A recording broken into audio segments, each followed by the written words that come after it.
Over 100 iPad tips and tricks will be shown in this video, and some of these even work on iPhone and the MacBook.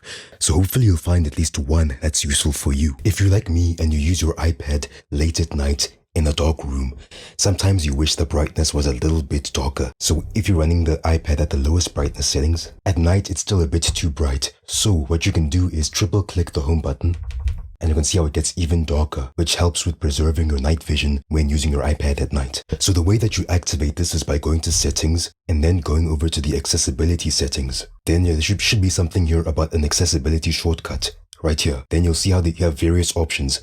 And the one we're looking for is this one right here called reduce white point. That's the one you're looking for. Just make sure that one's on.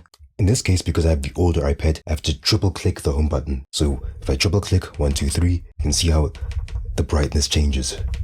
Now just make sure to turn this off during the daytime because it can actually cause your iPad to use more battery at the same brightness level. Now here are some useful home screen tips. Do you ever want to remove a bunch of apps from the home screen, but you don't want to do it one by one like this? Well, it turns out there's a different way to do it. So if you press and hold on one app, jiggle it around, then tap on the other ones to multi-select. If you then take these and hover over the app library over here and let go, the apps automatically get removed from the home screen. But if you want to reset the entire home screen, you can come over to settings, go to general, down here to transfer or reset iPad, and here you can reset the home screen just from this one button. If you have multiple pages on your home screen, it takes forever to scroll all the way to the other side. But if you use these dots here at the bottom of the page, if you press on them and slide, you can easily switch between the multiple pages in a very short period of time.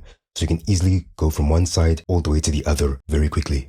And if you tap and hold on the dots, you can actually see all of your pages all at once. And if you tap the check mark, you can deactivate certain home screens. And you'll even see this thing right over here, which means that you can tap on this thing and remove the page from your home screen, just like that. And when it comes to focus modes, you can actually set each different focus mode to only show specific pages of your home screen. For example, we have over here, let's say do not disturb. I could have do not disturb only show the very first page. So for example, you could have one focus mode for gaming, which shows only a home page with games. Another one could be work only and only show work apps. You get the point. Some of you guys might have noticed that my app icons look significantly bigger than what maybe you have on your iPad. This is actually an option if you come over to settings and then over to home screen, and then you can see use large app icons.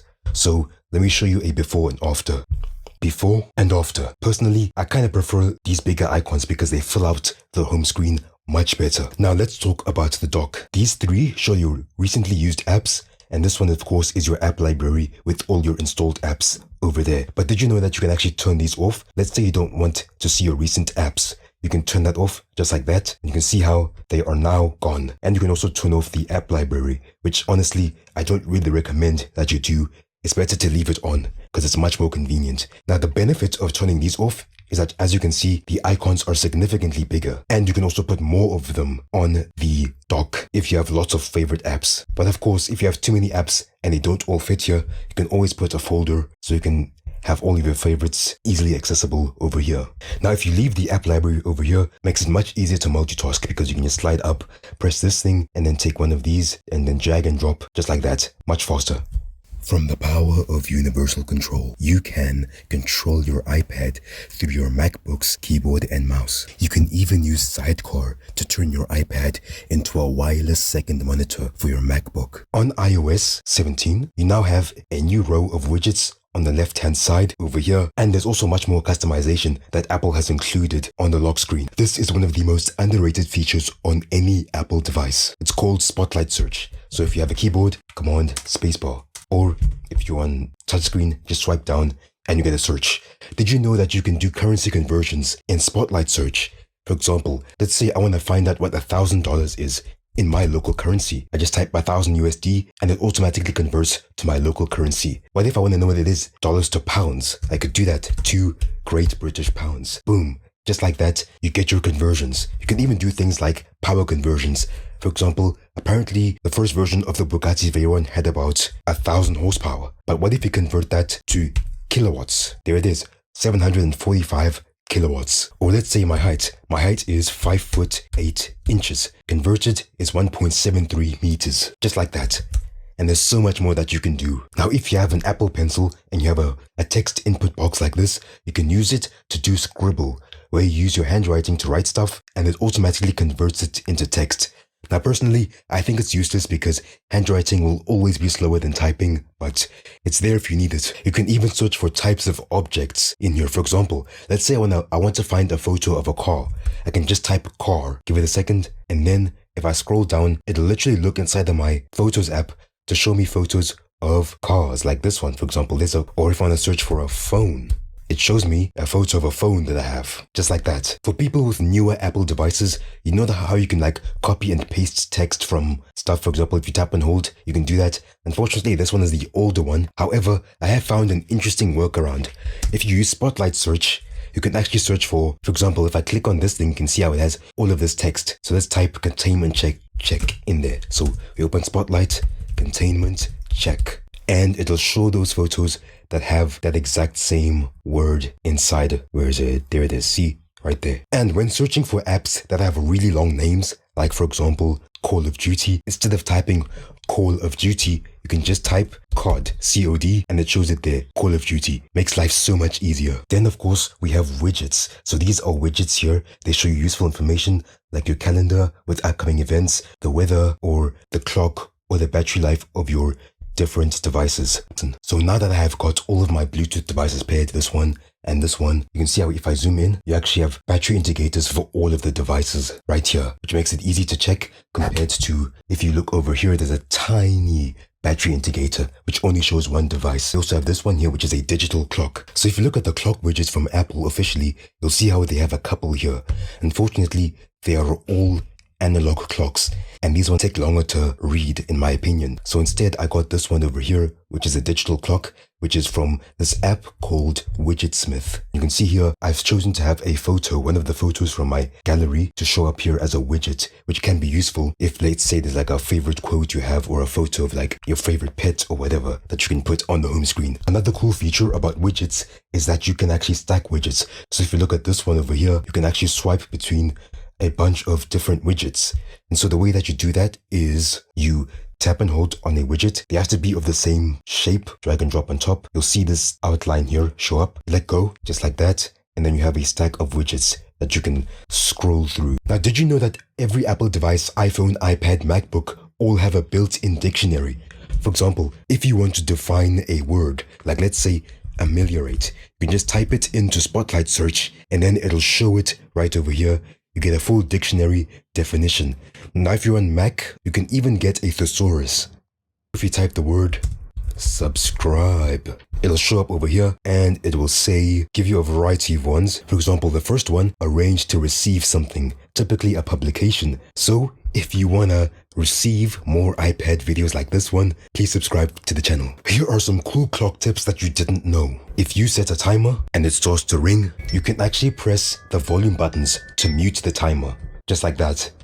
Much easier than swiping, so if you have wet hands, that's a better option. Now, did you know that you can use the timer to pause music or videos that are playing on your iPad? So let's, for example, open up YouTube. So let's say you've got a video playing over here, as you can see. Let me turn up the volume. What you can do is actually turn on the timer, come over to the clock app, see timers. When timer ends, see stop playing. Then, if you start the timer, when it ends, it'll pause the whatever's playing automatically. Or at least it's supposed to do that. Okay, let's try again. Let's use a normal video instead. Here it is. We click start, and then hopefully it'll stop when the timer's done. Yeah, there it is, just like that. Here are some tips for the Notes app on iOS. If you're on an iPad and you click the lock screen with a Apple Pencil, it will automatically open up to a note. Have you ever wondered what this thing does on the Notes app? It will automatically create a table. And as you can see, copy table, share table, convert to text. You can see how it creates a table and you can now type on whatever you want. And then you can tap on these three dots and you can add rows, change the format. Like for example, make it bold, all that kind of stuff. You can add another table just like that and put more information inside.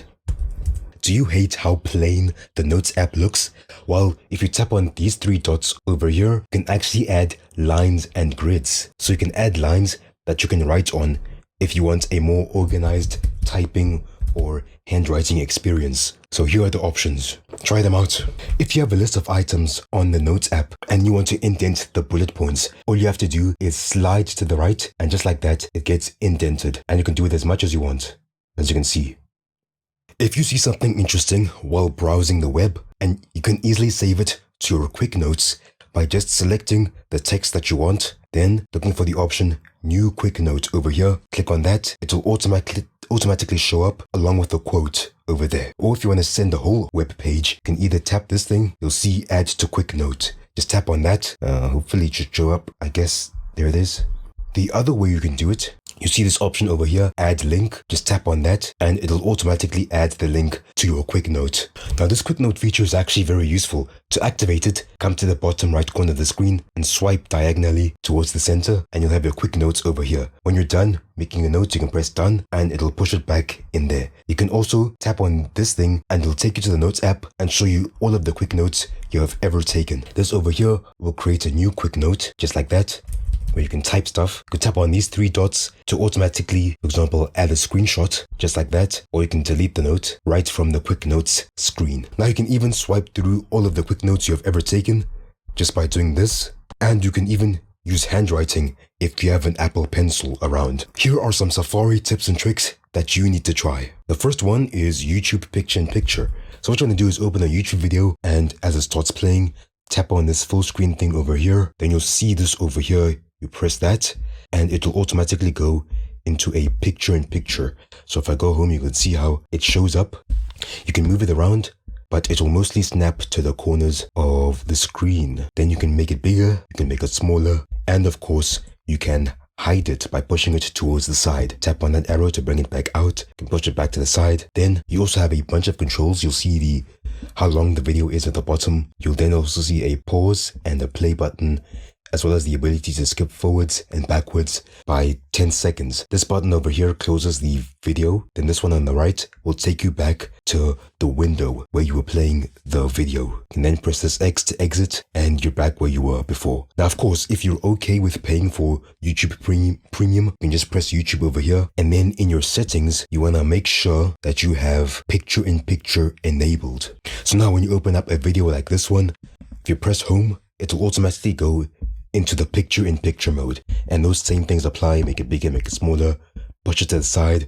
All of that stuff is still available. Now, if you're like me, you probably have a million tabs open at the same time right now. So instead of letting them all just show up here and fill up your tab bar, what you can do instead is create tab groups. A tab group is basically a group of tabs. I have multiple tab groups here. You can see how each one has its own set of tabs that you can have. For example, you can have one with a research you're having, maybe you're shopping for a car or something. You can have a tab group filled with all of that, kind of like that. So to make a new tab group, it's as simple as coming over here, tapping this plus over here, and then you'll see new tab group. You can name the tab group. For example, I'll name this one example, press save, and then it's there. Now all tabs made inside of this tab group will stay in here and be separate from this one. It just makes things more organized. And the best part is that if you have a MacBook and an iPhone, these same tab groups will synchronize across all of the devices, so you'll be able to pick up exactly where you left off.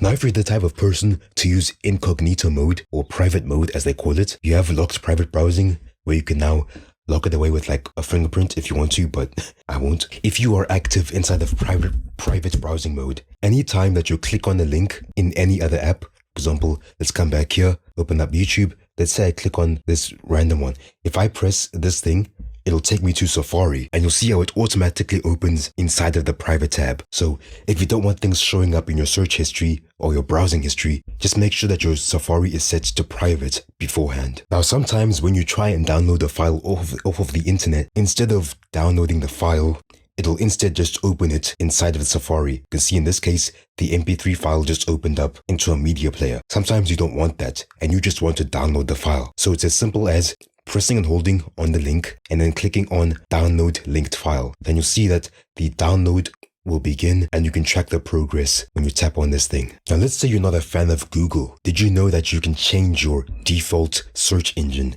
in Safari? Well, it's as simple as coming over to settings, typing in Safari. You'll then see here search engine. You can click on that and you can choose between Google, Yahoo, Bing, DuckDuckGo, and Nicosia. So of course, if you're more wary of your privacy, you'll probably want to go with DuckDuckGo. And for incognito mode or private browsing, you can also have a different search engine. So let's say you do like using Google, you can leave that here, but for private browsing, you can have it set to DuckDuckGo, for example. So it always uses that when searching. One cool thing about DuckDuckGo is that if you put !G in front of any search, it will automatically convert that into a Google search. For example, we search !G Fortnite, and now watch, it will now switch to a Google search. Just like that. Now, did you know that in Safari, you can get browser extensions? I use this extension called Hyperweb, and it basically acts like ad block. As you can see, it's this icon over here. If I tap on that, you'll see how it tells me how it's blocking stuff. So it actually is using ad block. And that's actually very useful because no one actually likes seeing ads on websites, especially those ones with a video that plays on the corner of the screen and all that. Now, did you know that you can change the style of the tab bar at the top of Safari? Right now, I'm using this version, which is pretty compact, but if you like the older version, you can come over to settings, to Safari, and then if you come over to the bottom, you have separate tab bar and compact tab bar. For example, here's what the older style looks like, which in my opinion is just way too big. So I prefer using the compact one instead, which looks like this.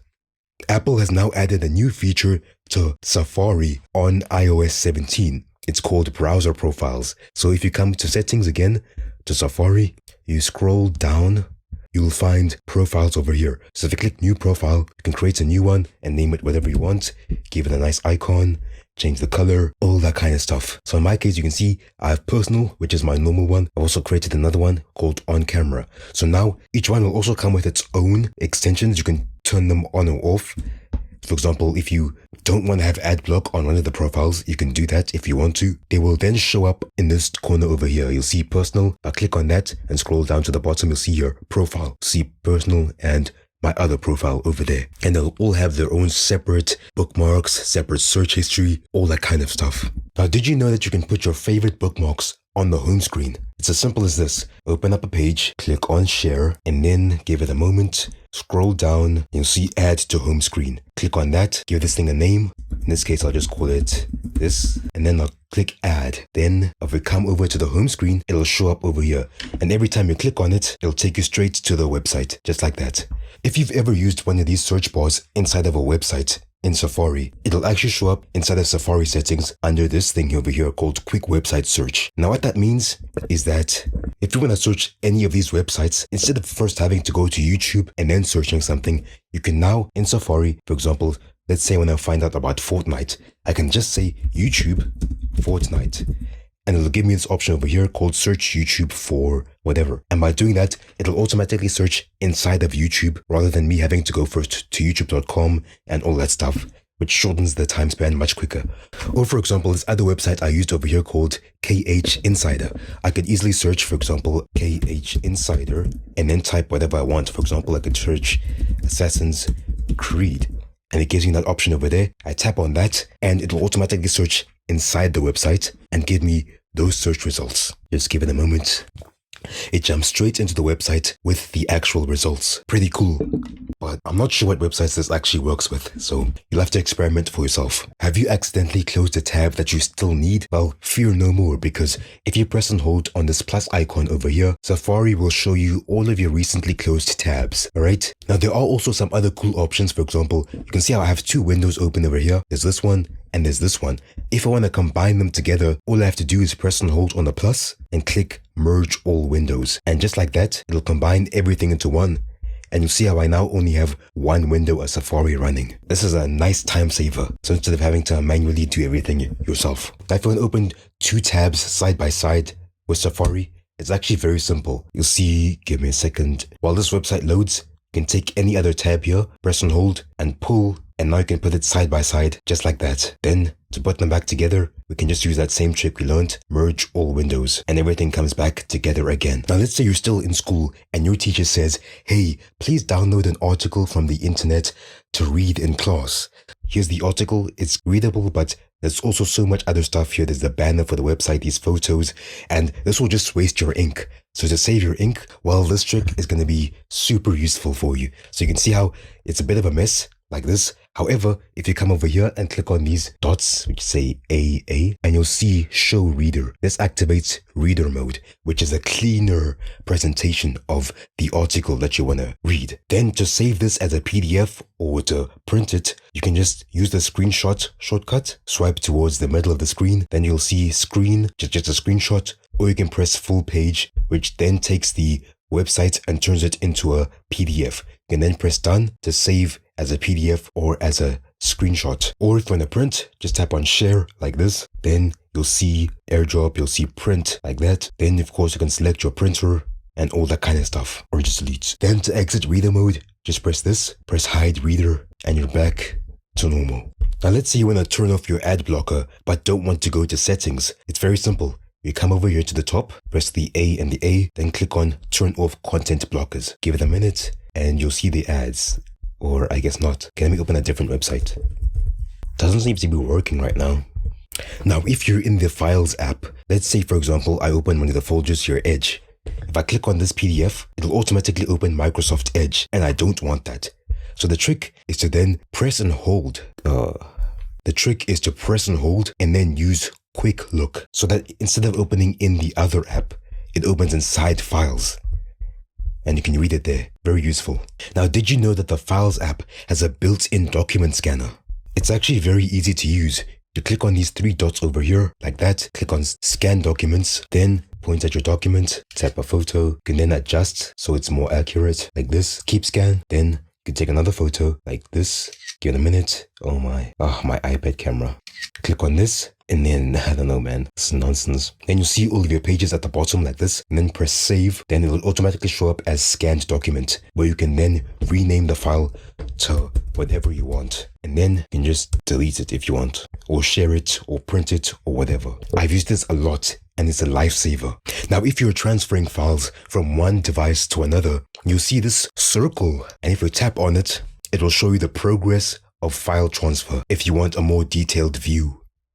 Now, did you know that you can show file extensions inside of the file browser? You click on this bullet list over here, then you click on view options, and then you'll see show all extensions. Now that I've tapped that, you can see these are labeled as PDF, JPEG, DocX, all that kind of stuff. Then to turn it off, tap on this thing again, view options, then turn off show all extensions, just like that. Now throughout this video, you've probably seen me use the feature where I swipe like this to take a screenshot, or I swipe like this to open up quick notes. This is something you can change in settings. So if you hate that it exists, you can just come over here to settings, multitasking and gestures, and then you'll see your bottom left corner, bottom right corner. You can disable the feature entirely. So as you can see, stopped working now, or you can turn it on and you can switch which side takes the screenshot and which side opens up quick notes. You can also disable shake to undo, which personally I recommend. Like, I've never ever used shake to undo. I'd recommend that you turn it off because it's pointless.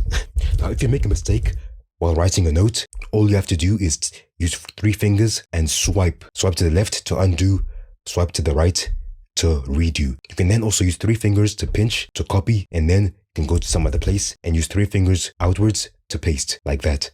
So paste, paste, paste, or I can select everything, copy, paste, copy, paste, copy, paste, like that. You can also swipe left to undo 3 fingers, or right to redo. You'll see this notification pop up over here to tell you what exactly you're doing. Now, if you take a screenshot on an iPad, if you have an Apple Pencil, you can actually annotate on top of the screenshot and draw stuff on top if you want to. Like, let's say you're giving an explanation to someone, you can draw circles and write descriptions and all that kind of stuff. Then when you're done, you can either press this to delete, you can press this to share directly, or you can press done to save it to your photos. Did you know that you can screen share to your Mac? Well, it's very simple. You swipe down on the control center, then you come over to this thing, screen mirroring, click on it, and now your iPad is screen sharing to your MacBook.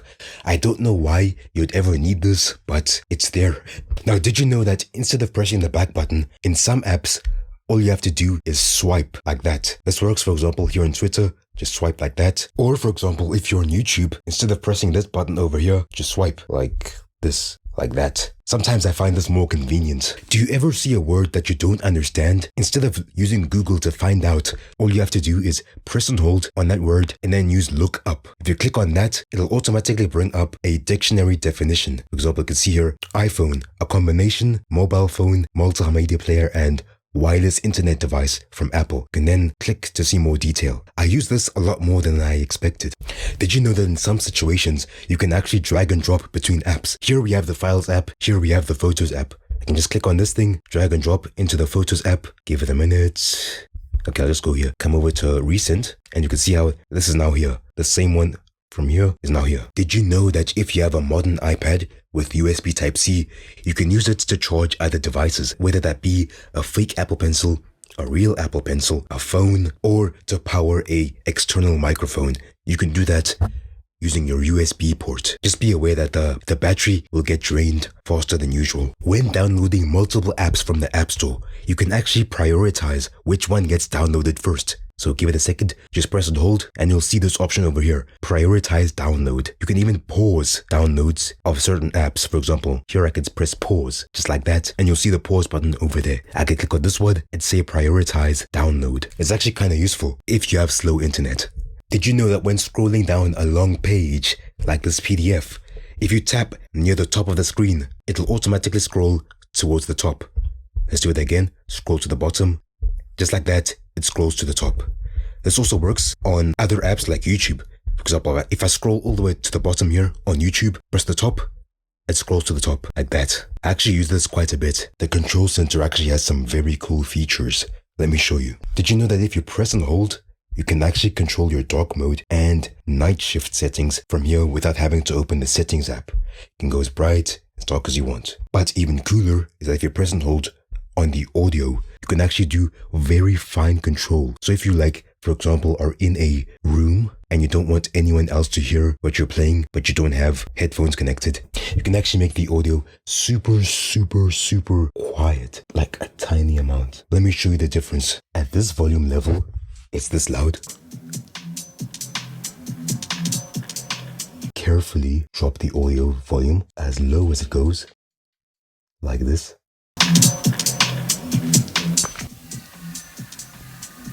You'll just have to try it yourself.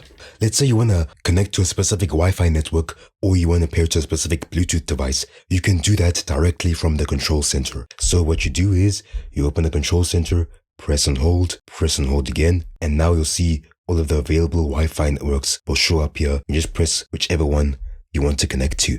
Same thing for Bluetooth. If, let's say, you have your headphones turned on, you just press and hold, and then you can connect to whichever ones you want. Just press on any one of these and it'll try to connect. And speaking of Bluetooth headphones, if you have multiple devices connected, for example, I have these Anchor, Soundcore, and then also this Volcano headphones. If I press on this thing right here, I can choose which device I want as audio output. Give me the iPad speakers, the Soundcores, or of course the Volcanos. Just like that. You can also add more controls to the control center. These aren't the only controls that you can have. So if you go over to settings, you can see how there's even more that you can add, like accessibility shortcuts, an Apple TV remote, dark mode, magnifier, music recognition, voice memos, all that kind of stuff. Or you can remove by pressing that. Here are my favorites. One of them, of course, being the QR code scanner. So you can just tap on that and now you can scan whichever code you want and it will take you directly to the website or connect you automatically to the Wi-Fi or whatever. There's also a cool timer one. So here's the timer, press and hold, and you can set a timer without having to open the clock app. Anywhere from 2 hours, 10 minutes, 1 minute, whatever you want. Let's say we do a 5-second timer. 5 seconds, press and hold, you'll see 5 seconds, press start, and then you can add more time if you want to as well. Now, did you know that the iPad has a built-in screen recorder? If we swipe down here, see this thing right over here, press and hold, and now you can either activate the microphone if you want people to hear you during the screen recording, or you can turn it off if you just want the sound from the video. Press start recording, you'll have a countdown, then it'll start, you'll see this icon over here. Then when you're done, just press that, press stop, and it'll automatically show up inside of the Photos app, just like that. Now, did you know that you can change your focus modes directly in the control center? I mean, you probably do, but you probably didn't know that if you press directly on the icon itself, you can switch to your most recently used focus mode right away. For example, let's say I used Do Not Disturb. I could then just press this to turn it off, press again to turn it on. But if I want to switch to a different focus mode, I just press to the right and switch to another one instead. Then I can just turn it off like that. Did you know that there are multiple different ways to activate multitasking on an iPad? So the first way will be to look at these dots at the top, press on top of the dots, and then it'll give you options. Split view, slide over, whatever. Split view is basically a split screen. Once you press that, and press any other app, and it'll automatically open it on the side. Another way to do it would be to swipe. So all you have to do is swipe to the right and then press this, and it does that. Or the other way would be to swipe to the left and then press the other app you want to use. The other method would be to slowly swipe up until the dock shows up. Look at the app that you want to open, press and hold, then pull it out. You could put it to the right or to the left, depending on what you want. Let go, and just like that, you're multitasking. Now this is where having the app library is very useful. Swipe up slowly, press the app library, and look for the app that you want to use. Press and hold, and then put it wherever you want. And just like that, you're multitasking. You can also put the apps in the floating window like this. Then all you have to do is drag it like this, and now you have a side-by-side. Now one thing you probably didn't know is that if you have a floating window like this, if you swipe up, you actually open an app switcher showing you multiple other apps that you can switch to in this mode. Just like that. And just like on iPhone, if you swipe on this bar at the bottom, you can switch between different apps very quickly. And you can hide it just like that. So push it slowly into there, or you push it like that, or just do that. Then the other way to multitask is through the app switcher. So you double click or you swipe up to open the app switcher. Then you take two apps you want to use side by side, drag one of them, then place it on whichever side you want, and now you have a split screen app. You can even close one of the split screen apps just like that and leave the other one open. A cool tip to know if an app supports multitasking is just these three dots. If you see these three dots up here, it means it's supported.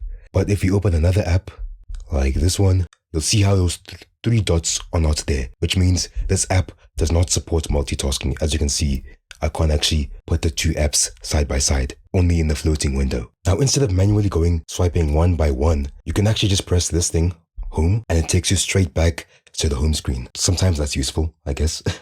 Now, let's say you're one of those people who hates having multiple apps open on the iPad, like I do over here. Fun fact, leaving these open will not make your iPad any slower. But if you want to close it for aesthetic purposes, just use 3 fingers to close multiple apps at the same time. And just do this, like that.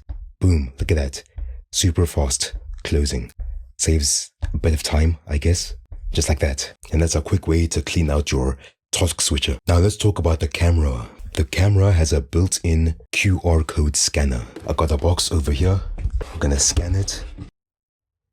You can see how it gives us that notification showing us it scanned the code. So you don't actually need that QR code scanner up here because the camera app will already do this automatically. Now here are some cool settings that you might want to try in the camera app.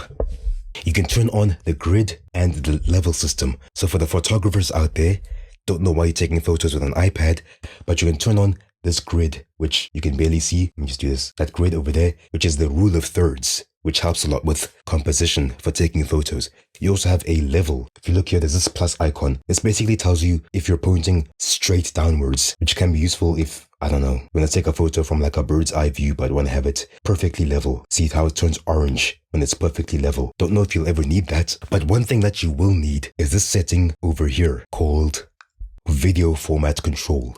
This thing is a lifesaver because it helps you to know which quality mode you're in without having to go to the settings app. So as you can see, this is an older iPad, so it doesn't support 4K or slow motion or that stuff. But you can see here, it says HD, 30 frames per second. I can tap it and change to 720p, or I can switch to HD again. Now, if you have a more recent iPad, you can switch between 4K, 4K 60, 1080 30, all that stuff. This is a nice way to confirm that you're using the right settings, whether that be to save storage or to get the best quality possible. But if you do come to the settings app, it'll actually give you an estimation of how much storage each quality setting will use. Then there's another setting over here called preserve settings. So let's say that you're busy taking videos, but sometimes you'll lock the screen. By having preserved settings on, it means that every time you open the camera app, it'll come back to the last thing you used. So if you recorded the video the last time you used it, it'll come back straight to the video. If you were taking photos, it takes the photos. If you're using slow-mo, slow-mo, all that stuff. Sometimes this helps, sometimes it's just annoying, but it depends on your personal preference. And of course, you can turn on a live photo if you want it. Personally, I don't find it useful. Now let's talk about one of the more underrated apps on the iPad, and it's the Books app. Because did you know that you can actually import PDFs into the Books app to read them? For example, here's some random dude's PDF that I downloaded off the internet. You can see how you can read it, you can change the brightness, you can use vertical scrolling to scroll through the PDF like this, if you prefer, or you can just use the normal swiping feature. Some of them even support chapters. This one doesn't seem to do that. So let's go back. Let me show you some other ones as well. Now, one annoying thing I hate about this app, it always deletes them locally and leaves them up on iCloud, and it's very annoying. Sometimes it'll be out there without internet, then you open up a book and it's like, oh, I deleted it off the device. It's on iCloud. It's very annoying. Like right now, this one's on iCloud. Okay, so I guess I can't show you the example. But if you download EPUBs instead of PDFs, you get a couple of extra features that I think are very useful. Let me open this one. You can see how instead of being a PDF and keeping that PDF format, now the text will actually fill up the whole screen. You can even adjust more things, like you can change the theme. You can have it be a more brownish color, or you can give it a dark theme like this. And you can change the font as well. So you have a couple of options to try and pick from. And you can even change the font size. For example, you can increase it to get bigger, or you can shrink it down to something to fill up the screen with more words. It's all up to you. So the way that you import these books, you first have to download them off the internet. Then, for example, you have this PDF, we click on share, then we look for the books option, which I don't know why it's not here. Oh yeah, there it is, books. Tap on that, give it a minute, and it'll import the PDF into books. Now let's say you once connected to a Wi-Fi network, but you forgot the password. Well, this trick is going to help you with that. So you open the settings app, come over to Wi-Fi, show a Wi-Fi that you've used before, tap on the password, it'll ask for your fingerprint, then it'll show you the password for the Wi-Fi network. Very useful. And then if you press on edit, it'll show you every Wi-Fi network you've ever connected to. And then you can delete them if you want by doing that, for example. Did you know that the iPad has a built-in white noise machine? So to open it, you go to settings, then accessibility, then you come over to audio and visual and background sounds. You can also adjust the audio balance here. If you have maybe one of the earphones are louder than the other, you have a variety that you can pick from, like ocean, balanced noise, rain, stream.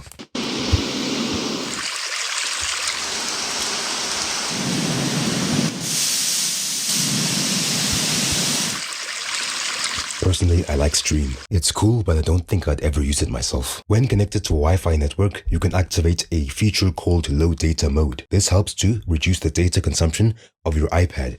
For example, let's say you're hotspotting and you don't have an unlimited plan, then this will help to reduce background data usage so, it doesn't go to waste. When watching YouTube, instead of tapping on this thing to go full screen, which can be easy to miss, just push up like this and you can easily go into full screen. You can even zoom into the video. For example, if you wanted to fill the whole screen, or zoom even more, specifically into one thing inside of the video, if you want. Then to exit, you just swipe down like that. Did you know that when you're in the Photos app, you can actually take a photo by using the volume buttons? So instead of pressing this thing to take a photo, you just press this thing like that. Then if you hold down, you get a burst shot and it'll count the burst over there. Then when you tap, it will show you how many burst photos it has taken. Did you know that you can hide photos inside of the Photos app? It's actually very simple. So open the Photos app, find what you want to hide, click on this thing, 3 dots, you'll see the hide option, hide it like that. And then to find those hidden photos and videos, swipe down, you'll see utilities, click on hidden, put your fingerprint or face, and then you'll see your hidden stuff. Then to take it out, click on the 3 dots like this, and you'll see unhide. And just like that, you can hide or unhide your photos. When recording a video in the camera app, if you double tap, it will crop the video in so it fills up the whole screen. So you can see before, after, before, after. You can even do that inside the Photos app. For example, here's a video, double tap, oops, zooms in, okay? Or you can just crop manually, I guess. I guess they changed it. You can zoom in, you can zoom into the video, you can zoom out.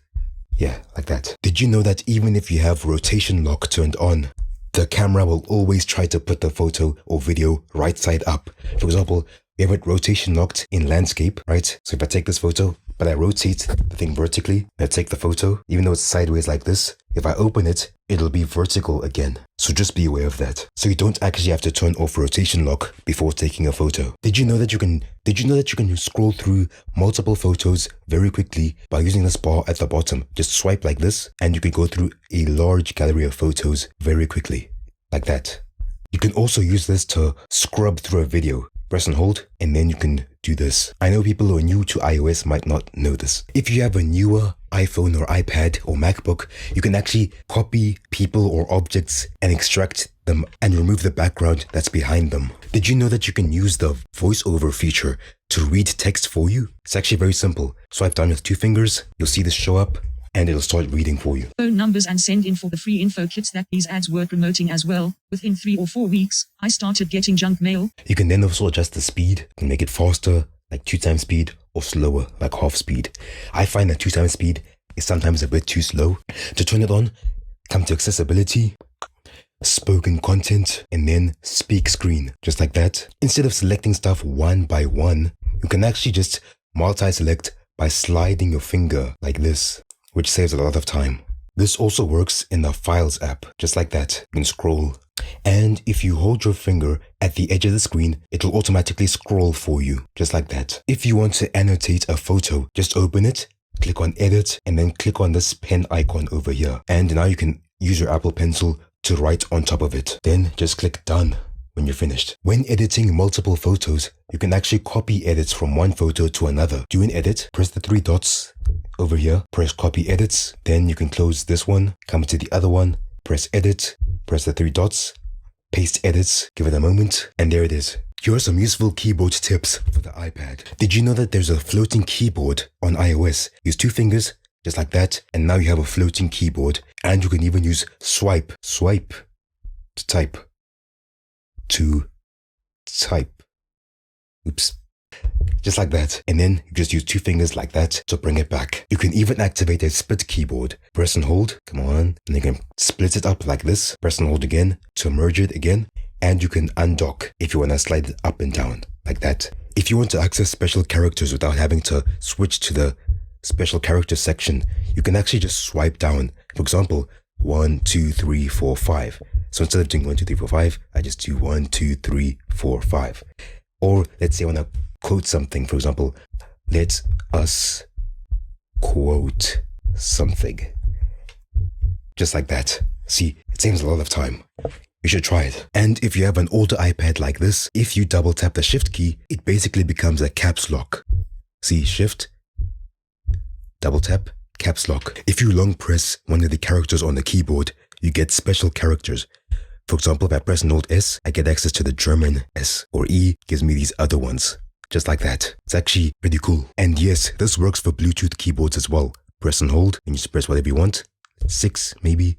Or if I want that S, press and hold, press 1, just like that. If you want to move the keyboard cursor, instead of manually tapping where you want to go, just press and hold with 2 fingers, and you can move it wherever you want. For example here, or move it there, down here, or you can press and hold with 1 finger on the spacebar. Do it again, like that. If you tap with 2 fingers, you can select the last word. If you double tap with 2 fingers, you can actually select the whole line, like that. If you have a Bluetooth keyboard connected, you can actually find out the keyboard shortcuts by pressing and holding Command. If I press and hold Command over here, it'll show me all the keyboard shortcuts of this app, all of them. Instead of switching to the emoji keyboard, like this, you can actually just type emoji names. For example, a laughing emoji is LOL, then just give you one like that, or sad, or cry, oops, like this, or car, just like that. It saves so much time, in my opinion.